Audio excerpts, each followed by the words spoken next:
Hello மக்களே வணக்கம். தமிழக வெற்றிக் கழகம் அப்படின்னு சொல்லிட்டு தளபதி விஜய் அவர்கள் கட்சி தொடங்குனதுலேருந்தே அவருக்கு ஒரே பிரச்சனையா தாங்க இருக்கு.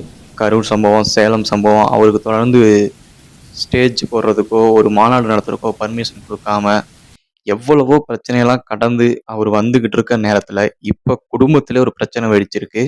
சங்கீதா அவர்களும், தளபதி விஜய் அவர்களும் பிரிய போறதா ஒரு நியூஸ் வந்திருக்கு. த்ரிஷாவோட விஜய் அவர்கள் இருக்கக்கூடிய ஃபோட்டோஸ் எல்லாமே பப்ளிக் பிளேஸ்லயும், இணையதளத்திலயும் ஷேர் ஆயிட்டு வந்த டைமிங்ல, சில பல அரசியல்வாதிகள் த்ரிஷாவ விட்டுட்டு வர சொல்லுங்க. த்ரிஷாவும் விஜயும் ஒண்ணா ஊர் சுத்துறாங்க. அப்படி இப்படின்னு சொல்லிட்டு என்னென்னமோ ரூமர்ஸ் எல்லாம் வந்துகிட்டு இருந்துச்சு. மக்கள் எல்லாத்துக்கும் ஒரு சந்தேகமாவே இருந்திருந்தாலும், தளபதி அப்படி இருந்திருக்க மாட்டார் அப்படின்னு சொல்லிட்டு தொண்டர்களும், நிர்வாகிகளும் ஒரு நம்பிக்கையோட இருந்துகிட்டு இருந்த நேரத்துல, இப்ப தளபதி விஜய் அவர்கள் அடுத்த கட்டத்துக்கு அரசியலை நோக்கி நகர்ந்து கொண்டிருக்கும் தருணத்தில், இப்ப எலக்ஷன் வேற நெருங்கி கொண்டு இருக்கிறது.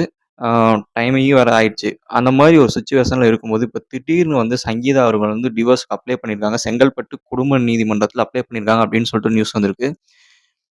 நியூஸ் சேனலா இருக்கட்டும், யூடியூபா இருக்கட்டும், எதுல போனாலுமே ஹாட் டாபிக்ஸா இருக்கிறதே இந்த டாபிக் தான். 25 வருஷமா எந்த பிரச்சனையும் இல்லாம இருந்த ஒரே தம்பதி அப்படின்னு சொல்லி பார்த்தோம் அப்புட்ன்னா, தளபதி விஜய் அவர்களும், சங்கீதா அவர்களும் தான். எங்கேயுமே இதுவரைக்கும் இந்த குடும்பத்தில பிரச்சனை இருந்த மாரி இல்லவே இல்ல. இவங்களுக்கு ஒரு பையன் ஜேசன் சஞ்சய், திவ்யா சாசான்னு சொல்லிட்டு ஒரு பொண்ணு இருக்காங்க.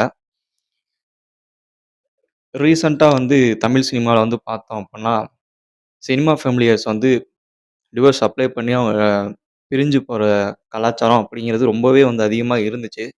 அந்த ஒரு பிரச்சனை மாரி ஆகாம, இவங்களும் அதே மாரி கப்பிள்ஸா இல்லாம சேர்ந்து வாழணும் அப்படிங்கிறது தான் தமிழக வெற்றிக் கழக தொண்டர்களோட ஆசையாவும் இருக்கு. இவர் மேலும் அந்த குடும்பத்தோட ஒன்றிணைஞ்சு 2 பேருமே எந்த பிரச்சனையும் இல்லாம ஒண்ணு சேர்ந்து வாழணும். அடுத்த கட்ட நகர்வுக்கு தளபதி விஜய் அவர்கள் போகணும். அப்படிங்கிறது தான் எல்லாத்தோட ஆசையாவும் இருக்கும். ஓகே மக்களே.